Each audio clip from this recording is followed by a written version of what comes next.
All right. Good to see everybody. Let's go ahead and get started. Mr. Dondre, you are today's assistant instructor. How are you, Dondre? I'm doing great as always. How are you doing, Eric? I am doing well. Thank you so much. You're doing great as always, Dondre. How do you stay so positive on a cold, gross December day? I almost in November, but now it's December. December day in New York City. What's your secret magic? Um, I don't know. I just try to remain positive. Just remembering why I'm here, why I'm up early, even though I'd love to be asleep. And what is your why, Dondre? My why is that I want to be successful in life, that I want to be able to start a family, and in order to do that, I need to have a good career. So I'm just laying down my foundations right now. So this is a part of it. There you go, Dondre. I see you being a motivational speaker one day. You're very inspiring. If that's something you decide to do, of course. So tell us a little bit about yourself, Dondre. I know you've already done this once, but any new pieces of information you want to share about yourself? Let's see. Uh, Let me think. Let me think. Give me 1 second. No problem. No problem at all. I shared this in Vanessa's class, but I really like to swim. Cool. I took swimming classes for several years. One funny story is that I had like this older Russian swim teacher who wasn't very nice. He was very mean, and I remember just crying in the middle of the swimming pool, saying, "I never want to take this class again." And then it took me 3 years to take another swimming class. Oh man, he really was it he or she? It was a he. He was very mean. Yeah.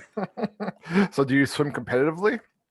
No. Just swimming, just like swimming classes, like just learning how to swim. Oh, gotcha. Very cool.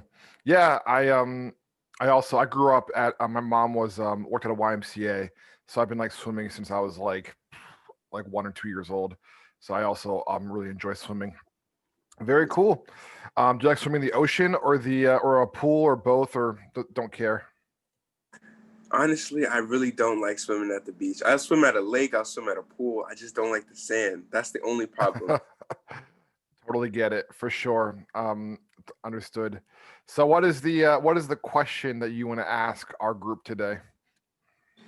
The question I want to ask is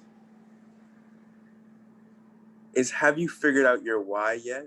And if no, why? Wow. All right. So Dondra, you kind of already shared your why. Your why is, you want to start a career, you want to start a family, you want to, be successful. That's sort of your why. Did I summarize that well? Yeah, pretty much. Cool. So in the chat box, have you figured out your why? And if not, why not? So that's a pretty tough question because I feel like your why evolves as well, right? Like with every phase of life, it kind of changes. What you care about. But yeah, that's really profound. I mean, if you were to ask me, what's my why? It's funny because Dondre, before getting into Europe, I was self-employed. So I spent 4 years working for myself. I didn't have a team. I didn't have a manager. I didn't have, you know, any of that kind of stuff. And right now in Europe, I have to like do my next year, like my goals for the year, like personal, professional, and my manager helps me think through those. And I genuinely, like, this past week, really struggled. I was like, what the heck do I want to do next year? Like, I haven't had someone ask me that question in like 5 years. Like, what are your goals for 2021? And after 2020, and the mess that this was, I was just like, honestly, I just want to survive 2021. If I can survive 2021, I'll be happy, and hoping that things get better for all of us with the you know with the quarantine and all that good stuff. So Refine says, I have my why. Alex, that's very motivating why. I'm broke. Tyrell, check. Sophia, similar to Dondre's. Precious, my why is to leave New York City, begin a new life elsewhere, as well as creating a house back in the DR. Wow, beautiful. Precious. So you want to leave New York City? Do you want to have a place in the US as well? Is that your goal? Yes. Okay, do you know where? Right now, I have a lot of options, but it's not narrowed down yet. Gotcha. But you want to leave New York City. Yes. New York City is a funny town because I feel like everyone who lives in New York City, not everyone, but a lot of people who live in New York City want to leave. And a lot of people who don't live in New York City want to come. just kind of has a weird vibe that way. All my friends back in PA are like, "You live in New York, man. That must be so cool." I'm like, "Yeah, it's really cool when a siren goes by my bedroom window at 2 o'clock in the morning. I love that. It's the best." Right? Chels, you want to create generational wealth? Tell me about that. What are you envisioning? Like, what do you imagine that looking like for you? I don't know. I would like to have a lot of money saved up and maybe like a house paid off. So if my family, I mean, I don't know about kids, but I just want my family to, have something. I don't know. Yeah, yeah, I love it. Sophia says that was me 2 years ago. Yeah, I give a funny story. I have a really good friend. He lives in Memphis, Tennessee, and my wife and I were visiting him and his family like 4 years ago, maybe. And he has like this screened in back porch, and he has like a TV on his back porch, and like it's like really beautiful and quiet. He lives in the woods, and we're just like sitting there, like eating dinner and watching a football game. And he's like, "Man, I'm so jealous of you, Eric." I was like, "You're jealous of me? Why?" He's like, "Because you live in New York City and I'm stuck here in Tennessee." And I was like, "I'm not gonna lie." His name's Colton. I'm like, "Colton, you got a pretty sweet setup. Like we're sitting on your back porch, eating this beautiful dinner, watching TV outside. This is pretty nice." He goes, "Yeah, but you live in New York City." I'm like, "I guess you're right." But then again, I don't think I'd want to live anywhere else. So it's like anywhere else. You got pros and cons. I mean, if you live in Memphis, your idea of a fancy dinner is Applebee's. So I'd rather just stay, living in New York. Anyways, generational wealth, love it. So great. Thank you, Dondre, for the opening question. Just to give you guys a quick lay of the land of how class is going to go today. I have a relatively short lesson, a couple of breakouts we're going to do, and then we're going to conclude class by talking about the final, which is next week already. We're going to talk about what that's going to look like. So I want to make sure that you're all prepared for that as best as you can be. So before we jump into the lesson, let me give you guys a little warm up question. You just wrapped up a 30-day sprint with your Scrum team, and you are doing a sprint retrospective. You worked hard on a sprint and are exhausted and felt like your team members did not pull their weight like you did. The meeting concludes and everyone is gathering their things and getting ready to leave the room. You pull the scrum master, Samantha, to the side and vent your frustrations about your team not pulling their weight. She looks back at you and says, "Bring it to the team," and keeps packing her bag. Why does Samantha say this, and what do you think her comment means? So either raise your hand or put in the chat box. You're venting your frustrations. You're really annoyed. And all Samantha says to you as the scrum master is, bring it to the team. Why does she do that? Dondre, what do you think? Like I said yesterday, the scrum master is not there to hold your hand and do everything for you. They're not your parent. They're your coach. They're supposed to guide you. So they want to help you communicate better with your team so that that you don't have to rely on the scrum master to do everything for you. Yes, absolutely. They're not there to solve your problems for you. They're there to guide you to a better solution. Excellent. Angie, you said you are the one that feels bad. You should speak up to others. All right, Angie, let's kind of put you on the spot. Is that okay? I'm going to whether you say yes or no. So the scrum master Samantha says to you, Angie, well, go talk to the team. So how are you going to do that? How are you going to address the team next time you guys have a sprint, a 30-day high intensity workflow that you're going to share with them? Hey, I didn't feel like you guys pulled your weight last time. What are you going to say? Or how are you going to manage that? I mean, to be honest, like I'm the kind of person that if something is bothering me, like I will go and tell whoever they're doing something to bother me. But if this is the scenario, like I wouldn't wait 30 days. I would just go tell them because if I wait 30 days, then that's gonna affect the whole performance because maybe in the next 30 days they're gonna do the same thing. So I would just tell them in the kickoff start meeting, to be honest. Yeah, Angie, you're 100% right. Is that Peter Drucker? He's a leadership expert. He says some issues are snowballs and some issues are avalanches. What's the difference between a snowball and avalanche? How long you let it fester. So if you notice on day one, hey, this person's not doing what they should do, that's a snowball, right? If I tossed you a snowball, Angie, pretty easy to catch. But if an avalanche hit you and I, it'd be devastating, right? So if you ignore it for 30 days and then it's to think, oh, let me address it now, at that point, it's really difficult to do. Yes, Tyrell, I see your hand. You're on mute, Tyrell. Yesterday you mentioned that there's not really a hierarchy for the team on Mm-hmm. a Scrum mission, and uh, there shouldn't really be uh, individuals over other individuals on the development team. So if you Mm-hmm. can't talk to your peers, then you would never get anything done. Yeah, yeah, absolutely. You're 100% right, Tyrell. In Scrum, there isn't like a traditional chain of command. The Scrum Master is he or she has a role, just like you do as a development team person, but he or she's not above you. And if you have an issue with somebody, if Tyrell has an issue with Eric and Sophia is our Scrum Master, Tyrell should talk to Eric, not talk to Sophia, because Sophia is a peer just like we are. She just has a different function on the team.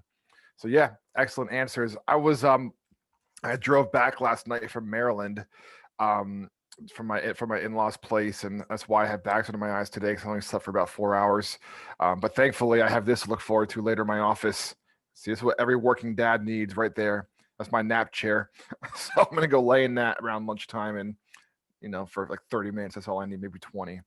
But anyways, I was listening to a podcast because I love podcasts, and they were interviewing this guy. His name's Casey Graham. He's the founder and CEO of Gravy. Really dynamic speaker, really dynamic leader. And one of the things that he said is that when he sees something isn't right, if he sees a colleague not performing up to standard, if you see someone run a meeting that's not appropriate, you can end class early if you want to sleep. All right, Angie, but if I do that, then you're teaching. Is that okay? I'll email you the PowerPoint. Notice how she doesn't say no. All right, that sounds good, Angie. You're in charge. See you guys later. So anyway, he said, and I thought this was really clever. He said, if you notice something's not up to standard, to Angie's point earlier, he goes, instead of like ignoring it for 30 days, he says, "Hey, I noticed blank, and I would prefer blank." I thought that was pretty powerful, right? As opposed to like coming in guns blazing, like you did this wrong, you messed this up, you screwed this up. You just say, "Hey, I noticed that this happened, and I would prefer if we did it this way." And like notice like that's like a very like disarming statement. It doesn't accuse a person of being a bad person or being lazy or not doing their part. It just puts the onus back on you and saying, "Hey, I noticed this, and I would prefer this." So that's what I listened to last night at 11 o'clock while I was driving down the New Jersey Turnpike. While everyone else in my car slept, other than Dad. That's what dads do, right? Let everyone else sleep while Dad drives. So, anyways, let's go ahead and talk about today's lecture. So, Dondre, can you see that? Okay. Yep, I see it. Thanks, Dondre. So, like I said earlier, I said this yesterday. I want to reiterate today: the best leaders in Scrum don't do the work for the team, right? They're the ones that are there to empower, to coach, to build up. But they're not, you're not there to hold people's hand. You're not there to, baby them. You're there to get a job done. And if there's conflict, there's issues, you're there to support. You're not there to, um, coddle. That's why this phrase you see in the middle of the screen, "Oh, bring it to the team." If you're ever on a Scrum project, you're probably going to hear that phrase 100 times at least, because it's a pretty common phrase in Scrum. Why are you telling me this? Bring it to the team. Why are you telling me this? Bring it to the team. So, and if you guys watch rugby, so I'm not a big fan of rugby. I'm just a pure, American person, but I watch, American football and baseball and basketball and hockey. But apparently in rugby, this is called a scrum. So it's when both teams, you can see the black uniforms in the back, the red uniforms in the front. That's when they get together and they try to get the ball. So those two guys on the right are trying to get the ball. I'm assuming it's called a ball in rugby. Someone can correct me. And they put their heads together and they try to do it, and that's where you get the idea of a Scrum meeting, which we're going to talk about today. So these are the events in Scrum. I apologize, number 5 got cut off. That's a retrospective. But we already know what sprint planning is. We already know what a sprint is. Now we're going to talk about the daily Scrum. And the daily Scrum is a 15-minute stand-up meeting that the development team has together. Sometimes the product manager is there. Sometimes he or she is not. Sometimes the Scrum Master is there. Sometimes he or she is not. And there are 3 important questions that are asked in every 15-minute daily Scrum meeting. They are these: what did you do yesterday? What will you do today? And is there any impediment, or is there any obstacles, anything blocking you? Anybody want to either raise their hand or put in the chat box, like, why do you think these three questions are so powerful or important to bring up in a daily stand-up meeting with a team? Raise your hand or put in the chat box. All right, Dondre, I can't see the chat. Can you let me know who people are saying?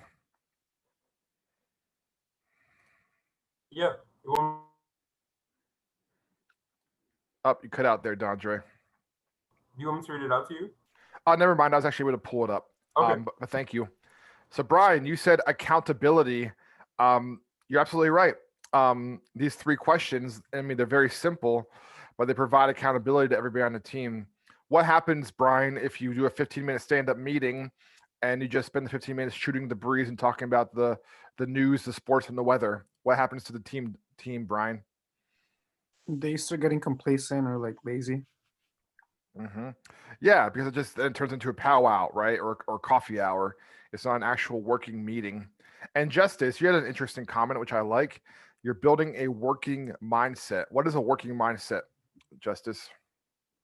Uh, I guess I related to like, uh, I guess like, yeah, I pretty much related to what everyone else put to where like, it kind of puts you in the mood to like, okay, so as in accountability, like they expect me to get this done today because I said I'd get it done today. Mm-hmm. So like when they ask you, it's like then they're gonna probably ask me about this later, so I should probably get it done. Mm-hmm. Yeah, yeah, absolutely. You're totally right. You have that accountability. You have that mindset that says, "Hey, listen, I said I would do this, and tomorrow, guess what? At our daily scrum, they're going to say, "What did you do yesterday?" And if I said I was going to do X and I didn't do X, that everyone's looking at me like, "Wait, we all did our part. Why didn't you do yours?" Yoel, absolutely have clear communication with the team. And then science, I suppose, last question, resolving issues. Absolutely. I think that last question, in my opinion, science is the most important one. Like, what's stopping you from achieving your goal for today? Because, like I said, a scrum team is a team, and working together to help support is huge. Now, the daily scrum should only be 15 minutes long and should be what's called a standing meeting. So what that means is you literally stand as you do the meeting. You're not sitting in a conference room, you're not eating a bagel, or you're not, taking notes. You're just standing around in a room and you're talking for 15 minutes. Anybody want to take a stab at why in the agile framework is this meeting capped at 15 minutes and why they advise do it standing, don't sit down? Anyone want to raise their hand and share why they think they do that? Brian, then Dondre. Well, I believe like standing up, you're more attentive. I remember we had a guest speaker who said he had a stand-up desk, and he said he's more productive like that. Mm-hmm. Yeah, yeah, absolutely. You're much more productive standing. You're more attentive, for sure. Dondre. I was gonna say exactly what Brian said. Like you're more likely you no you're not gonna fall asleep if you're standing up. Are you gonna be more focused? Yes, absolutely. 100% Dondre. Angie shows confidence for sure. The blood flow keeps things flowing, less distracting. And the last thing as well is like by everyone standing, it's like it's saying like this is a quick meeting. Like this is just going to be really fast in and out. We're going to talk for a few moments and then we're going to get out of here. As opposed to like let's sit down, then we linger, then 30 minutes goes by, 45 minutes go by, an hour go by. That's not the point of this meeting. This point is a real quick 15 minutes asking these three questions. Everyone shares. All right, let's go. Let's go tackle our objectives for the day. So great. I apologize that this is a little bit the font's a little bit fuzzy. Yeah, I just couldn't find a cleaner graphic, but this is like more details of what a Scrum meeting should include. So everything that you see here, and I apologize if it's fuzzy once again. Anything you see that like really sticks out to you that you're like, oh wow, this makes sense or this is really helpful. Either you can raise your hand or put in a chat box. You're like, oh, I'm glad that they do this, or I don't understand this, or what's the point of this? Yeah, Sophia. Well, I think it's nice that they, for the wear, like have it in the same place at the same time to Mm-hmm. just, like it says, to reduce complexity. I think that just makes sense, like to not complicate that aspect because there's plenty of other things to do. So that makes sense to me. Hmm. Yeah, I think so too. I think that's a nice detail to have it always in the same room. Yeah, Brian. It's more of a question, but can you elaborate where it says it is not a problem-solving meeting? Yeah, absolutely. So the problem solving meeting, what that means is like this is not time to like really get deep into weeds of an issue we're having. So suppose somebody asks like proposes, my impediment is this, my setback is this. You're not going to spend the whole 15 minutes trying to solve that one problem. You're going to say, okay, this is what I'm dealing with right now, and I need this team member or the scrum master or the product manager to help me, but they're going to help you outside of this meeting, outside of the daily scrum, because you don't want to get bogged down with that. You just want to spend time really doing a quick, plan the day, and that's that. Um, Anybody, just out of curiosity, does anybody know what the information radiator is? Where it says where, same place, same time, preferably in front of the information radiator. Does that have something to do with a heater? Get warm? No. The information radiator is what I shared yesterday. Is when you have those sticky notes, the product backlog, to do, in process, needs evaluation and complete. So you're seeing a visual of every single thing that still has to get done. So you're looking at those details right in front of you. So ideally, like in a perfect world, which normally doesn't happen in New York City because New York City offices are very small, but in other parts of the country, you have like a designated room or office space where you go in for your daily stand-ups. You keep your radiator on the wall at all times. You make sure you leave a note to the cleaning person, don't take these down because they're important. And then you go in there every single day and you talk about it. Unfortunately, in New York, because it's cost of real estate is so high, you can't really have a room designated to your scrum team. But in other parts of the country, it's pretty normal to do so. All right. And like I said, who participates? The development team. Sometimes um, the scrum master or the product manager might come in, but typically it's just a team. All right. So you do your sprint. Okay. It's 30 days long, 7 days long, whatever it is that you've done. It's this intense work where you're gonna do particular um iterations of your project. And the sprint review has really three things in it. Now this is everybody. This is the development team, scrum master, product owner, as well as the stakeholders. They want to all be in on this meeting. And then what will happen is somebody will report out what has been accomplished, what were the challenges, what can we celebrate, and what is next. Now, in order to make things more complicated in agile, there's two meetings. One is called a sprint review, and one is called a sprint retrospective. I know that can be a little bit confusing. I promise you're not going to be tested on this. But the sprint review, that's a 2 to 4 hour long meeting focusing on the product. Okay. That has everybody in the room. The product manager typically leads that meeting with the development team reporting out on what got completed in terms of the product itself. The sprint retrospective that's the scrum master is more involved with this one. And this is identifying what can we do to make the next sprint better. So sprint review, 2 to 4 hours, pretty intense meeting, pretty long meeting. Sprint retrospective, about 30 minutes, maybe a little bit, maybe an hour, but not much more than that. Just how can we do better next time? So let me just, I think the sprint review is pretty obvious. Why would you do that? Talk about what got accomplished. Why do you think that it's so important that we do a sprint retrospective talking about areas of improvement for the next sprint? Anyone want to raise their hand and talk about that? Like, why designate an hour per sprint, an hour every 30 days, let's say, just to talk about how to get a little bit better? Either raise your hand or put in the chat box. Why is that worth our time? Yeah, Brian. Well, let's say there was an ongoing issue throughout the project that could have saved you like 30 hours of time. If you establish it now, you're going to save those 30 hours in the next sprint. Yeah, totally. You're going to save time. You're going to save frustration. You're going to save energy, all that good stuff. Yep, you're absolutely right. Okay, let's go ahead and move on here. I'm going to give you guys a little question to think through. All right.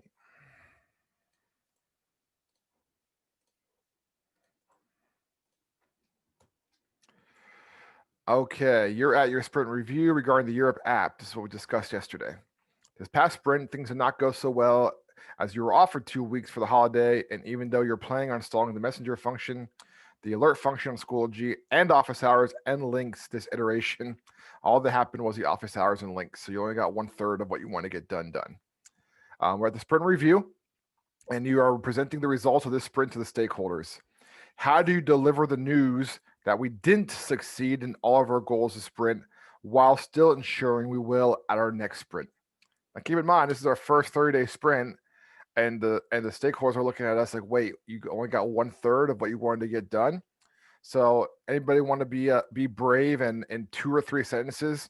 How would you phrase it? Where you're saying, hey, we didn't get everything done, but you can have confidence that we're going to get it done this sprint, and this is why.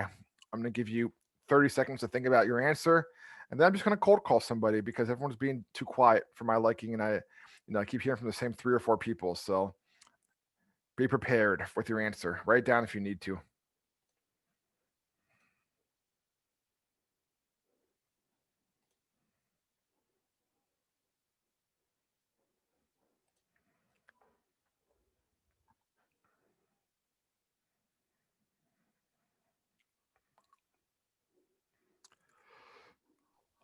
Eric, but like for every sprint, at the end of every sprint, don't we need something at the end of like? Don't we actually need something tangible to show them? That's the thing. And you do have something tangible. You have the office hours and links function on the app. That's the only thing you have after the sprint. So you wanted these 3 things. You wanted the messenger function, the alert function that you have a deliverable due, and the office hours and link. You said those 3 things would be done this sprint. But because of the holiday, people being off, visiting family, whatever, you only got one of the 3 things done. Now you have to tell the stakeholders, hey, this is why it happened. This is why you can trust us at the next sprint. We're gonna make up for it. Is that helpful, Renish? Yeah, but that kind of sucks because like we don't really. You don't really what? Because we don't really have anything apart from 1/3's done. Well, welcome to project management. All right, Jose Rivera, you are our product manager. We are your stakeholders. You got bad news, but you're gonna spin it that you're gonna be trusted for the next sprint. How do you do it, Jose?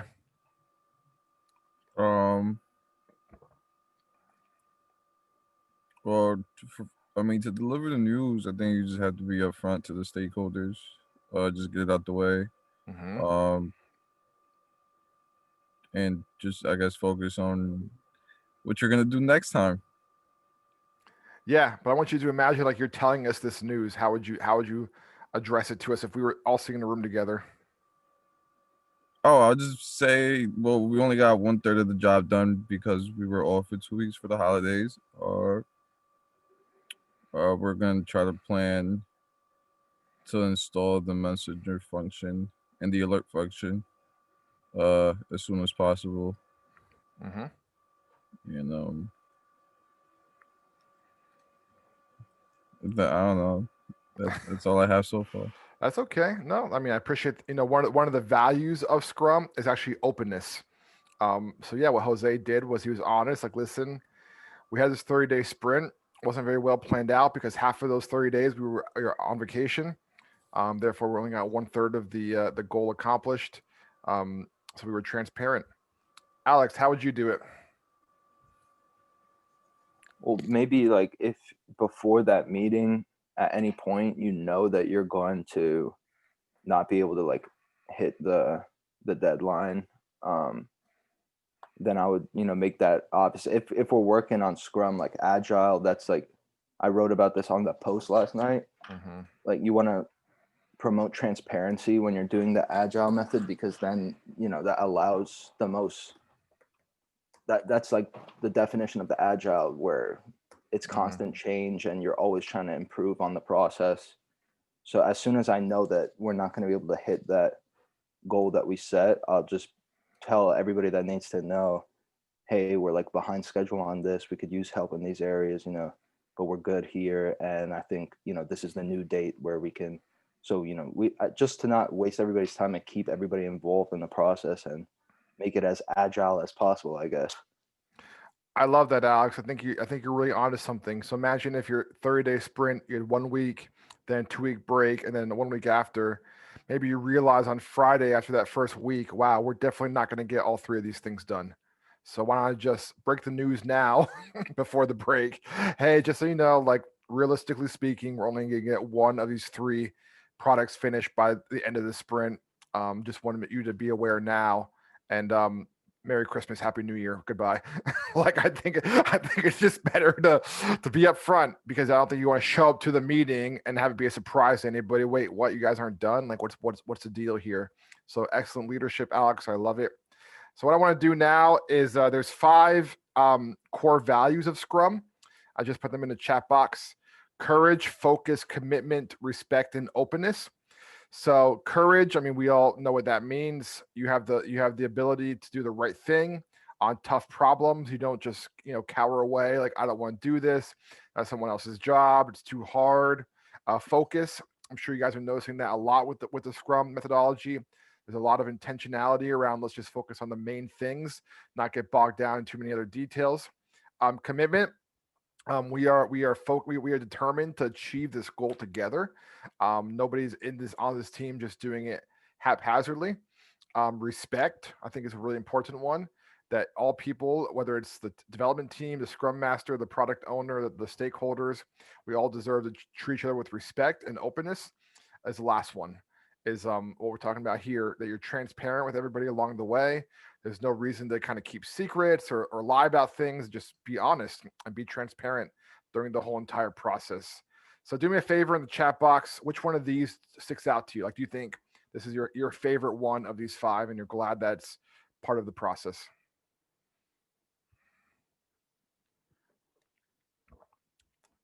Courage, openness, focus, courage, openness. Yeah, Chelsea, why is openness so important in managing projects? What do you think? I feel like being honest, it definitely helps. Like, say you are becoming overwhelmed, or, if you need help, I think that just being able to ask for it and just communicate is important. Yeah, agreed. And Randy, you also put openness. Why is that so important in project management? Just being transparent with each other. It stops a lot of I guess I don't know if the word is backlog, but it stops a lot of things getting postponed because you're not honest about where you are or what you can achieve, and stuff like that. Totally. One of the things I really like about this framework is there's not a lot of space for ego, right? I find that ego really just keeps a lot of people, backlogged. Use Randy's term, which I think is a good one, of what needs to be done, what needs to be accomplished. Excellent. Rescience, you put focus. Why is focus so critical in achieving a project? Because it's necessary to ensure that that there's little work that needs to be done at the end of each day, just to make sure that everything is done. And Yeah, absolutely. That you'd make sure everyone stays on track with what needs to be accomplished.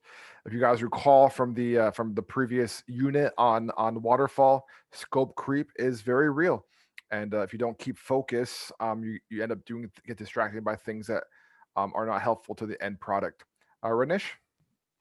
I'd like to add on to the science about focus, especially about when it comes to Scrum, especially in the sprints. If you're able to focus and literally sprint in the sprints and get the work done, I feel like there is more room for error given the fact that we're allowed multiple sprints. So I feel like focus during those time periods in the sprints are like key. Yeah, definitely. Very good point, Ranish. Thank you. Alex? I think that commitment is like the strongest word out of all those words, because it kind of entails all of those in a way. Because if you're committed to something, then you're going to be focused on it, and it's more likely that you'll bring courage, respect, and all those other things. You know what's so funny you say that, Alex, is look at this graph. You see how commitment's right in the center, and you're absolutely right. They all kind of come around commitment. If you're committed to the project, these other things will come naturally. So excellent observation. Tyrell, did you have a hand up? Yeah, I was gonna say courage. Mm-hmm. Yeah, why courage? It kind of goes hand in hand with what everyone said, the same way that Alex felt commitment does, because you could commit to a project, you could be focused on your project, you could be open, well, not necessarily open yet, but you could be focused on your project. You could respect your team, but you need courage to get to that point where if you need help, you have to admit it. And that goes hand in hand with what Chelsea said. Mm-hmm. Because I feel like anxiety is a lot, it's coming more and more into light with every person that enters the workplace every day. So yeah. If you're not courageous enough, you're not going to be open enough to ask for help when you need it. Yeah, 100% agree. I mean, courage is not a word that we use very often in the workplace, but I think we should use more. It does take a lot of courage to ask for help or to say, I don't understand this, or this doesn't make sense to me. I don't know about you, but I'd want to work with people who have these values: courage, focus, commitment, respect, and openness. I think that would make for a healthy workplace and a place where you can get things done. All right, it's 9:37. Let's take a 5-minute break. Go get a coffee. See you guys at 9:42. Thanks. All right, everybody. It is 9:42. Go ahead and make our way back to our computers. Thanks for being here on time. All right, let's do this. We got 30 more minutes of class left. Let's just go ahead and discuss the final and allow adequate time for questions. Is that okay? Okay, I guess so. No one's arguing. We'll skip our breakout this day. All right. So the final exam is going to be next week. It'll be either on Wednesday or Thursday. This is what I'm going to do. You have 2 options for your final exam. The option 1 is solo work. If you want to work by yourself, you don't want to rely on your colleagues for 25% of your final grade. You can do a solo project. The solo project is creating a project charter. Okay, so you have to think of a project that you want to do or you would do in your internship or your career. Remember, the definition of a project is not, checking my emails. It has a clear start and end date, all that good stuff. In a project charter, it breaks down the tasks into your deliverables, you have a budget on there, you have all of that. I have a sample of a project charter that I'll share on Schoology this afternoon, but you need to fill that out. And you might think, oh, that's it. That's not that big of a deal. That's the first part of it. The second part is you have to write a 3-page essay, 750 words, so 3 pages double spaced, on why you chose that project, why that project has business value, and how you got to your numbers. Okay, so if you're saying I'm going to develop, a new kitchen remodel for our office, and it's going to cost $30,000. I want to see, well, how did you get to those numbers? What research have you done to conclude that? So I want to make sure that you've done your due diligence as a project manager to create a project charter, and then to write a 3-page essay on how you got to your results. So that's option 1. You'll do that by yourself, not with anybody else, and you'll submit that next week. Excuse me, on Wednesday or Thursday, whenever our final is. Still to be determined. So there's no exam, there's no quiz, there's no interview style. It's just you can do that. That's option 1. And if you say, you know what, I'd rather do the collaborative project, the group project, that's an option as well. What that is that you're going to get together with 2 or 3 of your colleagues who I will pick. So I pick who your team is. You don't pick your own team. And then what you're going to do is on a 2-hour block where we have our final exam, you're going to be giving a 5 to 10 minute long kickoff meeting. So if you recall what a kickoff meeting is, that's when you share with the stakeholders, like, these are our goals, this is our team, this is our budget, and you're going to do a very energized 5 to 10 minute presentation. You can use a PowerPoint slide deck if you want to, which you need to. You'll share that out. We are going to be doing our final exam with the IT students. So everybody will be here for that full time to watch everyone's presentation who chooses to do that. And then kind of like a Shark Tank style, at the very end, we're going to vote on which project team would we want to join. Who has the most interesting project? Who has the one who has all their details together? Where I want to join that team, and then whoever wins the most votes will get an uptick in their grade, a few bonus points, which for some of you will push you past 100% for the whole entire class. So, pretty sweet deal to do it that way as opposed to the project charter and the essay. So those are the two options. Just so you're clear on everything. Tomorrow we're gonna have class, and then I'll do a very short lecture, and then I'll share with you all, what the next steps are for those of you who choose to do the group project. You guys will go with your team tomorrow during class for like 20-30 minutes, probably maybe a little bit longer, and begin discussing what you want to do. And then for those of you who want to do the solo work, we'll stay in the main room and we'll discuss what the project charter is going to look like in more detail to help you think through that. And then what I'm going to do is this afternoon, I'm going to put a Google form, and you can put your name and which one you choose. It's a deliverable that'll be due tonight by 11:59. That way, tomorrow morning, I can go ahead and create the groups and get everything prepared for that.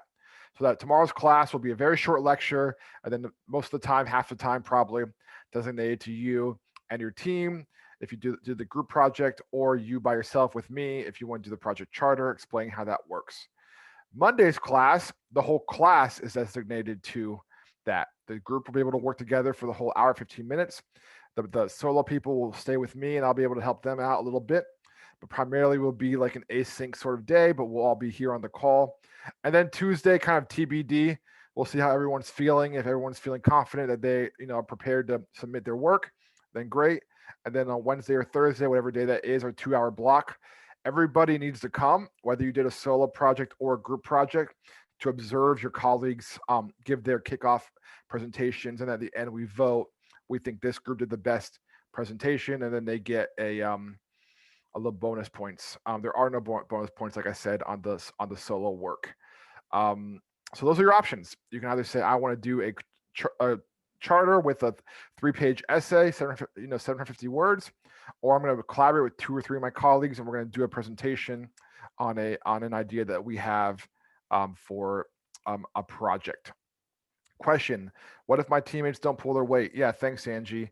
What I do is at the end of the group project is I send a survey to you, and I say who on your team emerged as the leader and who on your team did not pull their weight. And the person who emerged as a leader gets a few bonus points. The person who did not pull their weight loses a few points. So I did that last time with the IT students in Intro to Computers. And curiously enough, I think there was 5 groups that chose to do the group project, and only 1 group, so they had 1 person who didn't pull their weight. Most people said, yeah, I mean, it was more or less pretty even. I can't really think of 1 person who didn't pull their weight. But yes, if that happens, you're going to have a say in saying, yeah, I didn't think, I'll pick up myself. I didn't think Eric did enough work, and then I would lose a few points on the final grade. Whereas the person who's the leader of the group, like, wow, Angie, she really went above and beyond. Like, she deserves a few more points than the rest of us. Then you would get more points than everybody else. Any other questions? You want to raise your hand or put in the chat box before we and I'll share this afternoon. I'll email you and put in Schoology the Google form so you can fill it out. But just have a think. What do I want to do? Which one do I prefer?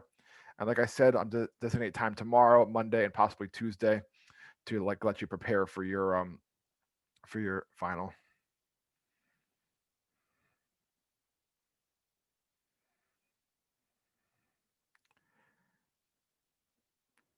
All right, so I guess I explained it pretty clearly then.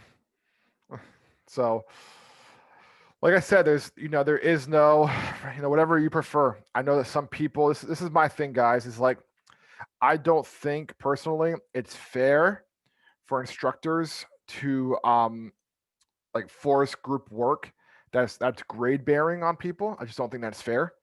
But I will say this is that this is a workforce development program. Europe is that, preparing you for the working world. And when you get to the working world, you're going to work with other people. So for those of you who say, I'm going to do the solo work, that's fine.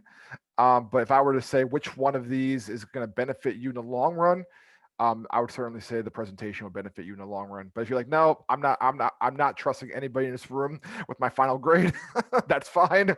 That's totally fine. I'm not here to poke fun or make or whatever. That's your decision. But I want to give you agency to know I can decide which one works better for me, for my learning style, for what I am good at. And that's completely your call. So I'll share the Google link this afternoon. Could we get a head count of who's thinking about doing individual work versus like just where we're at right now? Like green or red in the participant thing. I mean, we can. This won't be your final answer, but you guys just heard this 1 minute ago. But if you were saying, what's your gut instinct? Green check is I'm going to do the individual. Red X, I'm going to do the group.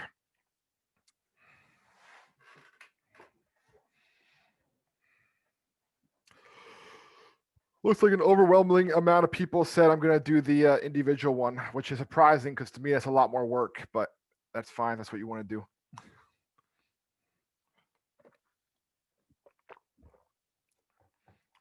And are you posting it on Schoology, like the choice? Yes, I will this afternoon, Alex. I'll email everybody in both sections and I'll kind of share everything I just shared in addition to the actual, like you can look at the details of what's required of both. And then by tonight at midnight, make your decision. I want to be on the team. I want to do the individual one. Thank you. You're welcome. Any other questions on this?